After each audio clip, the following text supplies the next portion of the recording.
We've created a wine compass in O'Brien's to categorise the different styles of wine so that you can find your own style.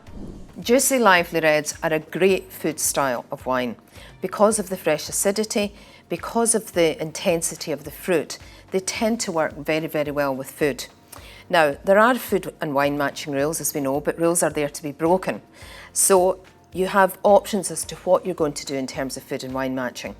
You can go with country or region of origin and think about what that wine may be enjoyed with locally. So this, for example, the Dolcetto from Piedmont in Italy. This is a lighter, fruitier style.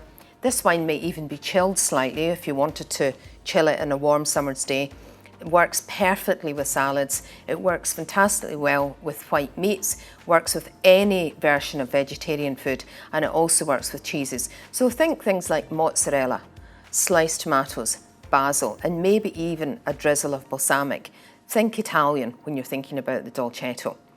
And the reason that it's an interesting combination is that you can put food and wine styles together.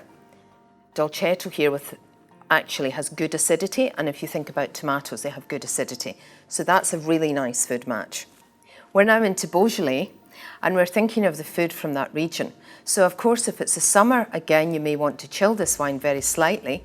But in fact, in Beaujolais, there's lots of really hearty foods as well. There's casseroles, there's fantastic cheeses. And one of the reasons that Beaujolais goes well with things like casseroles and hearty cheeses and richer dishes with sauces is because the acidity in the wine cuts through those rich food flavours. So there you've got the perfect example of opposites working together. You've got acidity in the wine and you've got richness of sauces and cheeses and richer foods like sausage casseroles and so on. And that's another way to think about food matching with wine. So we've had complementary and then we've had opposites attracting. And then finally moving on to Pinot Noir in terms of food matching. Pinot Noir, regardless if it's from Chile, if it's from France, if it's from Australia, if it's from New Zealand, it basically is a very good wine to match with food because the tannin in juicy lively reds is quite integrated. It's not a powerful gripping tannin that you feel really strongly. The flavours, the acidity, the flavours of the wines, the grapes, the tannins, and also the alcohol should all be nicely integrated in Pinot, which makes it great really to match with almost any type of food at all.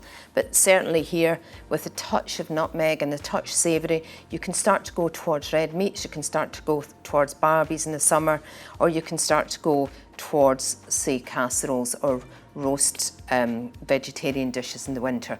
So it's slightly fuller in style in terms of our juicy livelies.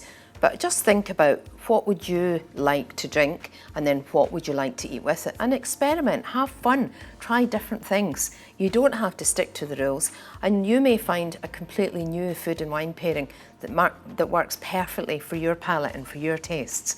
And that's what it's all about.